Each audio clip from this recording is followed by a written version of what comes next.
Welcome to sociology classes. मैं हूं आपका दोस्त शिबू। आज हम पावर एलिट और वेटो ग्रुप्स के बारे में पढ़ने वाले हैं। यहाँ पर हम देखेंगे कि सी राइट मिल्स ने पावर एलिट के बारे में क्या कहा था, इसको किस तरीके से डिफाइन किया था, और डेविड रिजमन ने वेटो ग्रुप्स को किस तरीके से डिफाइन किया था। फिर ये जो पावर एलिट और वेटो ग्रुप्स को कॉन्सेप्ट है, इसको अच्छी तरीके से समझने के लिए हम यहाँ पर इन दोनों के बीच में एक कंपैरिजन देखेंगे।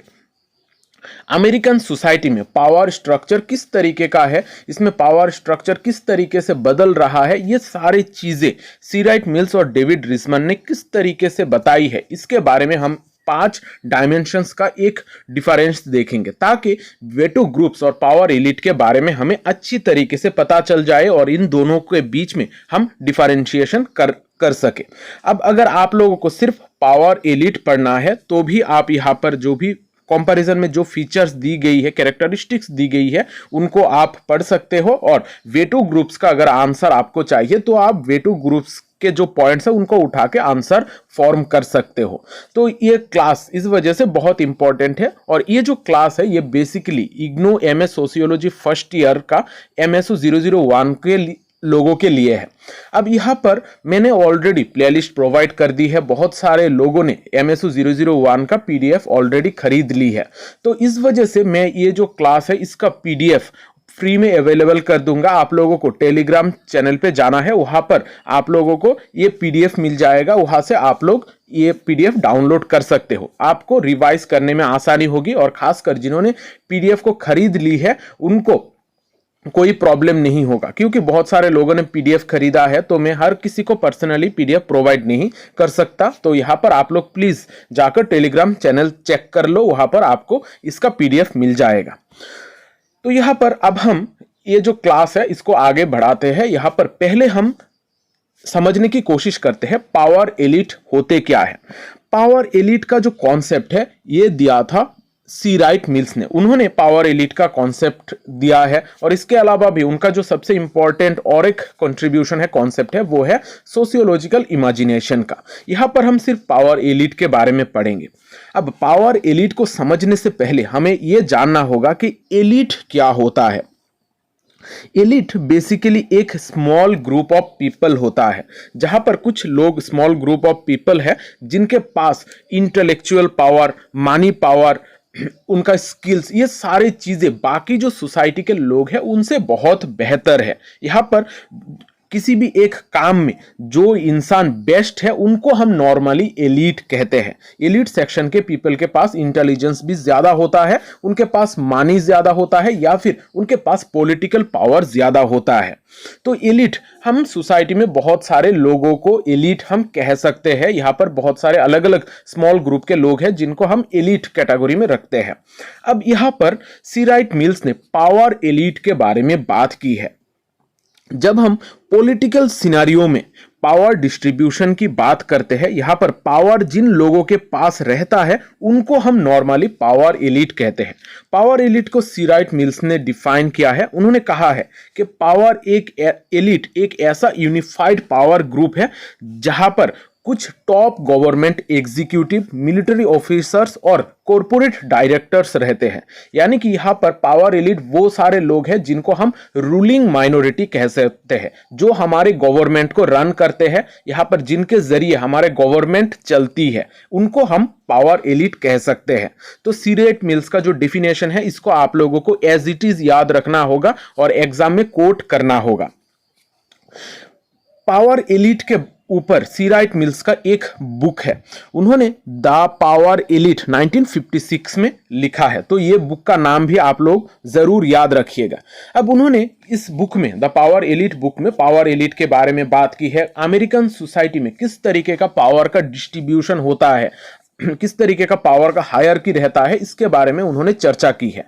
उन्होंने देखा है कि जो पावर एलिट है, पावर एलिट को हम स्टेटस और उनके पावर के हिसाब से 3 ग्रुप्स में डिवाइड कर सकते हैं। और ये जो 3 ग्रुप है, ये तीनों ग्रुप मिलकर पावर एलिट फॉर्म करते हैं। यानी कि किसी भी एक गवर्नमेंट में ये तीनों मिलकर एक ग्रुप फॉर्म करते हैं। इनको हम एक साथ पावर एलिट कहते हैं। पहला जो है वो है ए गवर्नमेंट एलिट यानी कि जो भी लोग गवर्नमेंट में है, यहाँ पर पॉलिटिकल पावर जिन लोगों के पास है उनको हम गवर्नमेंटल एलिट कहते हैं, या फिर जिनके पास डिसीजन मेकिंग पावर है, टॉप गवर्नमेंट का जो ऑफिशियल्स है उनको हम गवर्नमेंटल एलिट कहते हैं। यानी कि गवर्नमेंट से डायरेक्टली जो लोग जुड़े हुए हैं, जिनके पास डिसीजन मेकिंग पावर है, उनको हम गवर्नमेंटल एलिट कहेंगे। फिर है कॉर्पोरेट एलिट वो सारे बिजनेसमैन है, बड़े बड़े बिजनेसमैन जिनके पास पावर रहता है, जो डिसीजन मेकिंग प्रोसेस को इन्फ्लुएंस करते हैं। और तीसरा है मिलिट्री एलिट यानी कि जो जिनको पास मिलिट्री का कंट्रोल है, यहां पर हमारे देश को, किसी भी एक कंट्री को रक्षा करने की क्षमता इनमें है। उनके पास डिसीजन मेकिंग का पावर है कि वो किस तरीके से एक्ट करेंगे। कोई भी एक कंट्री अगर उनके ऊपर आक्रमण करता है तो वो लोग किस तरीके से एक्ट करेंगे, या फिर दूसरे कंट्री के साथ किस तरीके का रिलेशन रहेगा, ये भी वो लोग कंट्रोल कर सकते हैं। तो यहाँ पर गवर्नमेंट एलिट में हम कह सकते हैं जो हमारे पीएम प्राइम मिनिस्टर है वो गवर्नमेंट एलिट का पार्ट है। फिर जो कॉर्पोरेट एलिट्स में हम अंबानी अदानी जैसे लोगों को रखते हैं, और मिलिट्री एलिट में हमारा मिलिट्री ऑफिशियल्स के जो सबसे बड़े हेड होते हैं उनको हम यहां पर रख सकते हैं। तो ये तीनों का नाम आप लोग याद रखिएगा, ये तीनों को मिलाकर ही सी राइट मिल्स ने कहा है कि पावर एलिट फॉर्म होता है। अब देखते हैं वेटो ग्रुप्स का कॉन्सेप्ट दिया है डेविड रिजमन ने। डेविड रिजमन का एक बहुत इंपॉर्टेंट बुक है जो बहुत बार एग्जाम में पूछा गया है, खास करके यूजीसी नेट में ये बहुत बार इस बुक के बारे में पूछा गया है।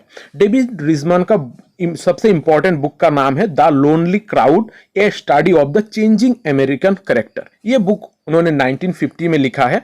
अब ये बुक इतना स्पेशल क्यों है? ये बहुत पॉपुलर हुआ था उनके वक्त पर। अब इस बुक में उन्होंने दिखाया है कि अमेरिकन सोसाइटी किस तरीके से बदल रहा है, वहां का जो पावर स्ट्रक्चर है वो किस तरीके से चेंज हो रहा है, वहां पर पावर किस तरीके से अलग अलग ग्रुप्स के बीच में, अलग अलग इंटरेस्ट ग्रुप के पास रह रहा है, इसके बारे में उन्होंने इस बुक में लिखा था। तो इस वजह से ये बुक बहुत ही एक पॉपुलर बुक है। इस बुक का नाम भी आप लोग जरूर याद रखिएगा। अब वीटो ग्रुप्स के बारे में डेविड रिजमन ने बात की है, उन्होंने इसको डिफाइन भी किया है।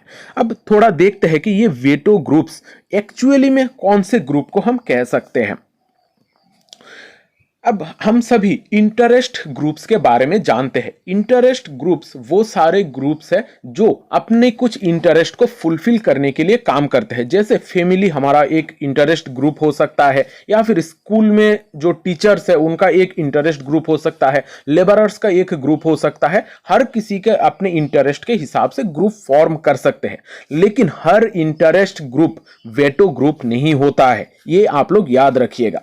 अब वेटो ग्रुप वो सारे इंटरेस्ट ग्रुप है जो बेसिकली बैलेंस्ड रहते हैं। यहां पर वो लोग अपने पावर को बजाय रखने के लिए काम करते हैं। यहां पर वो अपने ग्रुप के इंटरेस्ट के लिए उनका जो मेन कॉन्सर्न्स है उनके ऊपर फोकस करते हैं। अगर बाहर से कोई इंसान आकर या फिर कोई भी ग्रुप उनके ऊपर प्रभाव विस्तार करने की कोशिश करेगा, या फिर उनको इफेक्ट करने के लिए डराने की कोशिश करेगा, उनके इंटरेस्ट को खत्म करने की कोशिश करेगा, तो ये वेटो ग्रुप उसको रोकती है। तो यहां पर वेटो ग्रुप्स एक ऐसा ग्रुप है जो एक बैलेंस्ड होता है और अपने ग्रुप के इंटरेस्ट को जो फुलफिल करता है उसको रक्षा करने की काम करता है। बाहर से अगर कोई थ्रेट देगा तो इसको वो लोग ब्लॉक भी करते हैं, उनके पास बहुत सारे एक्शन करने का पावर भी होता है। हम अमूमन जो सोशल मूवमेंट्स होते हैं वो वेटो ग्रुप्स के वजह से ही देखते हैं। यहां पर ग्रुप फॉर्म होते हैं कुछ एक स्पेसिफिक इंटरेस्ट के लिए, और बाद में वो एक सोशल मूवमेंट का आकार ले लेता है।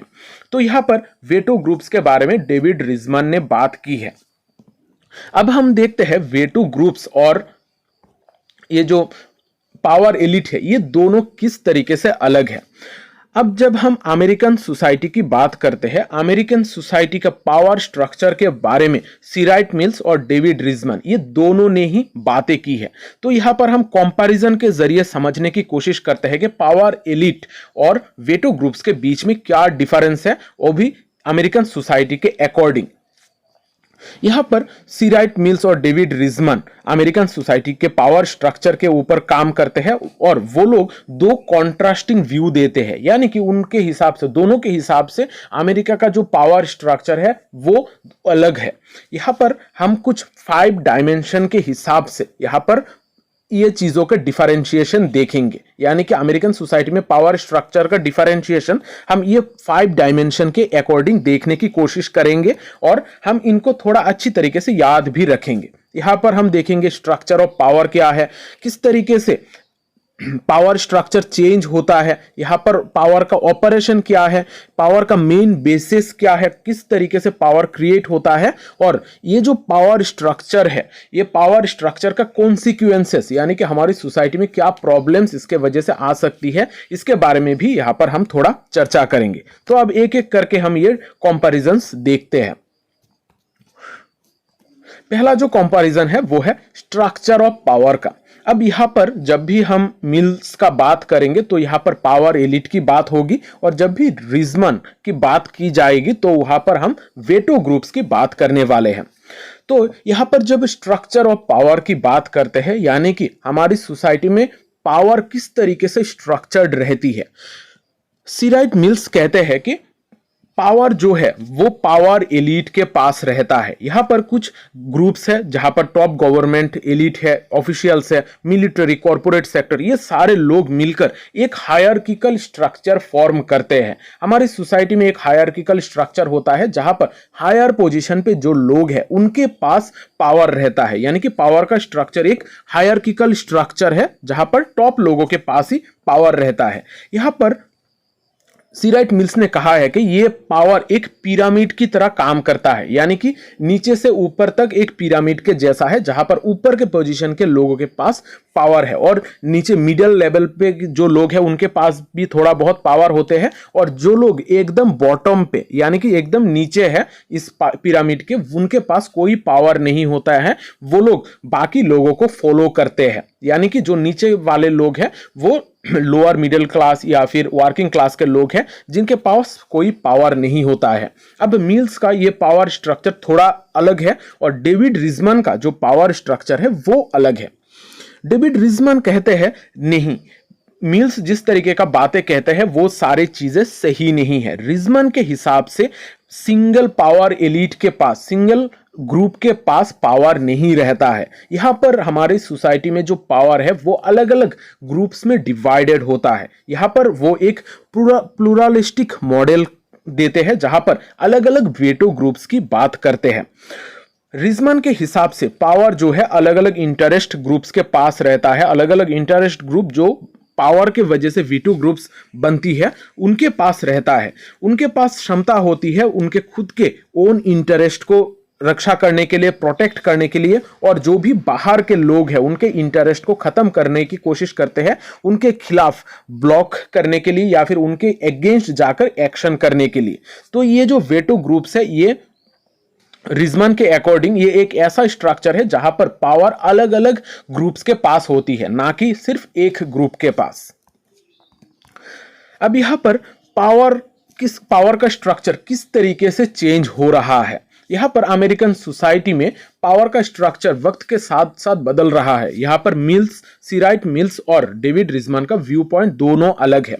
सी राइट मिल कहते हैं कि ये जो पावर स्ट्रक्चर है ये कुछ लोगों के पास ही सिर्फ रहता है, यानी कि जो भी पावर एलिट है उनके पास ही सिर्फ रहता है। तो इस वजह से जितना वक्त गुजरेगा, जितना वक्त आगे बढ़ेगा, ये जो पावर है उतना ज्यादा उनके पास और आता जाएगा। यानी कि जो लोग एलिट सेक्शन के लोग हैं, पावर एलिट है, उनके पास पावर और भी ज्यादा आती जाएगी और वो लोग, पावर एलिट वाले लोग, और भी ज्यादा पावरफुल होते जाएंगे दिन बे दिन।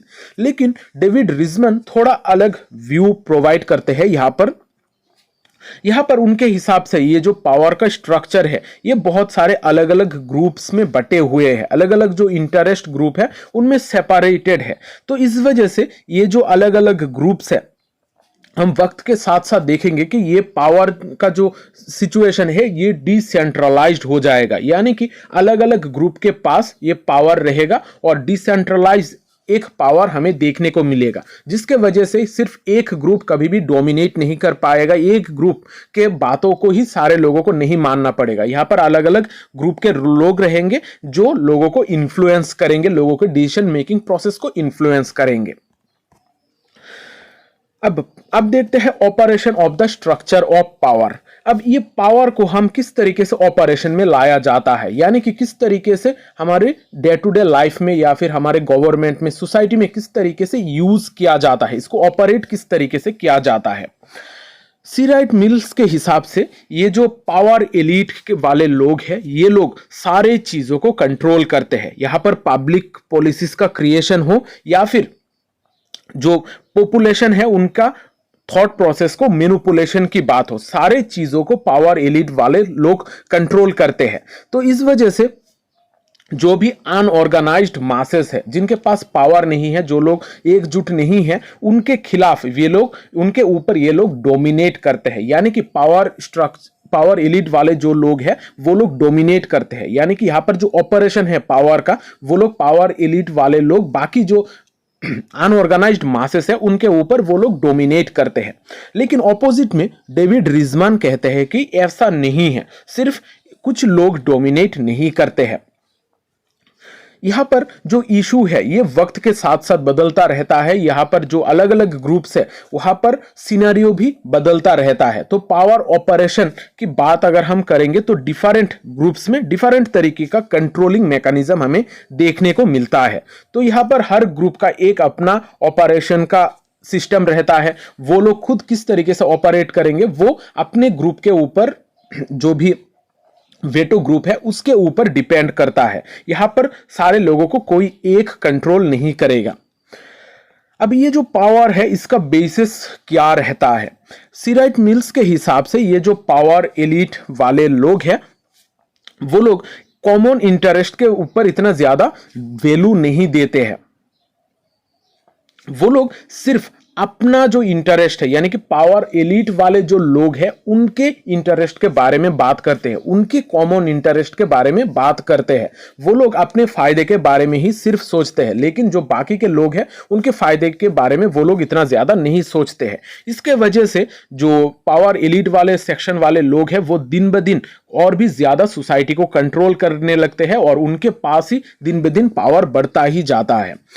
लेकिन ऑपोजिट में डेविड रिजमैन कहते हैं कि ये जो पावर है ये डाइवर्स ग्रुप्स में बटा हुआ है, हर किसी का अपना एक अलग इंटरेस्ट है और यहां पर जो ग्रुप है वो अपना अनचैलेंज डोमिनेंस को बनाए रखने के लिए काम करता है। यानी कि जो भी एक वेटू ग्रुप होगा वो अपना डोमिनेशन को बजाय रखने की कोशिश करेगा, वो अपना ग्रुप को बचाने की कोशिश करेगा। इस वजह से ये जो पावर स्ट्रक्चर है अलग अलग जगहों पर बटी रहेंगी और इसका जो बेसिस है, उनका जो भी वेटो ग्रुप रहेगा उनके पास उनका क्या आइडियोलॉजी रहता है, उनका क्या लीडर्स रहते हैं, इसके ऊपर बहुत ज्यादा डिपेंड करता है। ये सिर्फ एक ग्रुप को पावर में आने से रोकते हैं। ये जो वेटो ग्रुप्स होते हैं ये सिर्फ एक ग्रुप को पावर में आने से रोकते हैं। हर ग्रुप का अपना एक इंपॉर्टेंस होता है, वो लोग अपने इंपॉर्टेंस को बचाए रखने की कोशिश कर रहे होते हैं।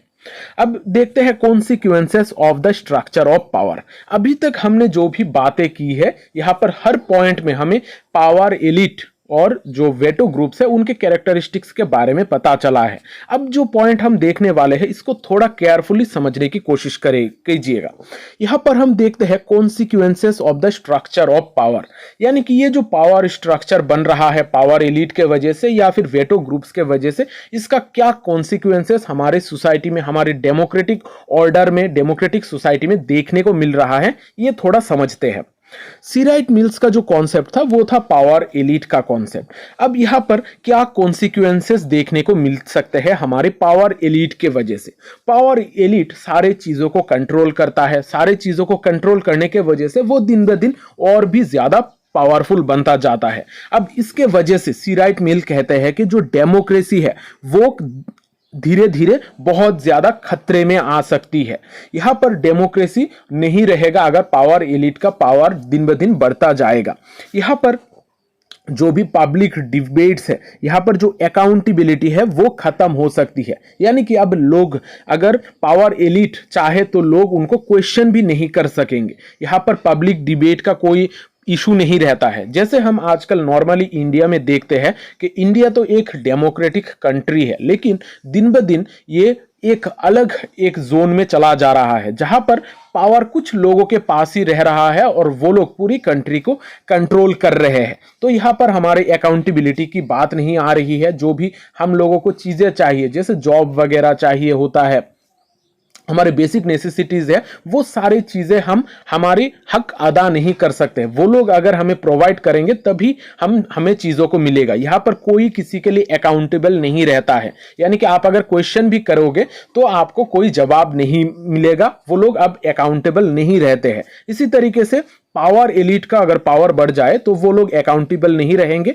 यहाँ पर पब्लिक डिबेट रिड्यूस हो जाएगा और जो पावर एलिट वाले लोग हैं वो जो डिसीजन लेंगे उसी तरीके से लोगों को चलना पड़ेगा। यानी कि यहाँ पर डेमोक्रेसी के ऊपर बहुत ज्यादा खतरा रहेगा और जो भी निचले वर्ग के लोग हैं उनके लिए, उनका जीने के लिए जो भी चीजें चाहिए वो बहुत ही प्रॉब्लमेटिक हो सकती है दिन ब दिन। ऑपोजिट में डेविड रिजमन कहते हैं कि ये जो पावर स्ट्रक्चर है, पावर स्ट्रक्चर अलग अलग ग्रुप्स के बीच में बटा हुआ है। यहाँ पर कोई भी एक सिंगल ग्रुप नहीं है जो डोमिनेट करेगा। यहाँ पर हमें अलग अलग वेटो ग्रुप्स देखने को मिल रहा है। लेकिन यहाँ पर भी थोड़ा बहुत प्रॉब्लमेटिक सिचुएशन है। यहाँ पर अगर बहुत सारे अलग अलग ग्रुप्स में बट जाएगा गवर्नमेंट, यहाँ पर अगर हर ग्रुप अपने पावर यहाँ पर दिखाने की कोशिश करेगा, अगर मान लीजिए कि 10 अलग अलग ग्रुप है, उनका अलग इंटरेस्ट है और वो लोग अपने इंटरेस्ट को फुलफिल करने के लिए काम कर रहे हैं, लेकिन यहाँ पर जो हमें अगर कोई गवर्नमेंट को रन करना है तो हमें मासेस के बारे में सोचना होगा। हर जो भी लोग रह रहे हैं इस गवर्नमेंट के अंडर में, उन सारे लोगों के इंटरेस्ट को एक साथ फुलफिल करने की कोशिश करना पड़ेगा। यहां पर हमारे लिए प्रॉब्लम आ सकती है अगर वेटो ग्रुप्स का पावर दिन ब दिन बढ़ता जाए। यहां पर सबसे इंपॉर्टेंट जो प्रॉब्लम आएगा वो है इफेक्टिव लीडरशिप का। यानी कि यहां पर जो इफेक्टिव लीडरशिप है वो डिक्लाइन होता जाएगा, क्योंकि हर ग्रुप का एक अपना लीडर होगा। तो यहाँ पर एक कॉमन लीडर नहीं होगा, कोई भी एक इफेक्टिव लीडरशिप नहीं रहेगी जो सारे मासेस को, सारे लोगों को एक साथ कंट्रोल कर पाए। तो इसके वजह से अगर कोई इफेक्टिव लीडरशिप नहीं रहेगा तो ये जो डेमोक्रेसी है ये दिन ब दिन वीक होती जाएगी और हर ग्रुप के पास अपना पावर होगा। और डेमोक्रेसी के वजह से अगर कोई भी लोग, कुछ लोग अगर कोई भी वीटो ग्रुप का पार्ट नहीं है तो उनको कोई सुविधा नहीं मिलेगा। यानी कि यहाँ पर अगर वीटो ग्रुप्स का पावर भी बढ़ता है तो भी यहाँ पर हमारी सोसाइटी के लिए दिक्कत है, हमारे डेमोक्रेसी के लिए बहुत प्रॉब्लम है। अब आशा करता हूं ये जो कॉन्सिक्वेंसेस है ये भी आप लोगों को पता चल चुका है। अब अगर आप लोगों को एग्जाम में सिर्फ पावर एलिट के बारे में पूछा जाए तो आप पावर एलिट वाले पोर्शन ले सकते हो। मिल्स ने क्या कहा है, इसका क्या कॉन्सिक्वेंसेस, चेंजेस, पावर स्ट्रक्चर का बेसिस, ये सारे पॉइंट्स लिख सकते हो। और अगर आपको सिर्फ वेटो ग्रुप्स के बारे में भी पूछा जाए तो आप वेटो ग्रुप्स का जो पॉइंट है, डेविड रिजमन ने जो सारे पॉइंट की बात की है हेडिंग्स के साथ, आप उसको भी याद रख सकते हो। तो ये आप लोगों को जब भी एग्जाम में पूछा जाए उसी के अकॉर्डिंग आप लोग आंसर करना। अब ये जो क्लासेस है खासकर इग्नो MSU 001 के लिए बहुत इंपॉर्टेंट है। मैं यहाँ पर डिफरेंट ईयर्स के क्वेश्चन को सॉल्व कर रहा हूं, वहां पर डिफरेंट ईयर्स में कौन से क्वेश्चंस है जो ज्यादा रिपीट हो रहे हैं इसके अकॉर्डिंग मैं क्लास करा रहा हूं।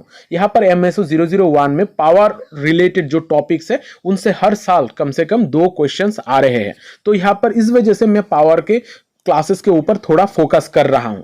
तो ये जो क्लासेस है इसका PDF आप लोगों को टेलीग्राम चैनल पे मिल जाएगा, क्योंकि ज्यादातर लोगों ने पेड PDF खरीद ली है और उनको हर किसी को मैं सेपरेटली और PDF प्रोवाइड नहीं कर सकता। तो प्लीज जिन्होंने PDF खरीद ली है तो वो लोग वहां से डाउनलोड कर लीजिएगा टेलीग्राम चैनल से, और जिन लोगों ने पेड PDF नहीं लिया है उनके लिए भी ये अवेलेबल है, आप टेलीग्राम चैनल पे इसका PDF देख सकते हो। तो आज का ये जो क्लास है मैं यहाँ पर ही खत्म करता हूँ। अगर आप लोगों को ये क्लासेस हेल्पफुल लग रही है तो कॉमेंट कर दीजिएगा और वीडियो को ज्यादा से ज्यादा लाइक और शेयर भी कर दीजिएगा, क्योंकि शेयरिंग इज केयरिंग। मिलते हैं अगले सेशन में, तब तक अच्छे रहिए, स्वस्थ रहिए और लोगों में प्यार बांटते रहिए। जय हिंद।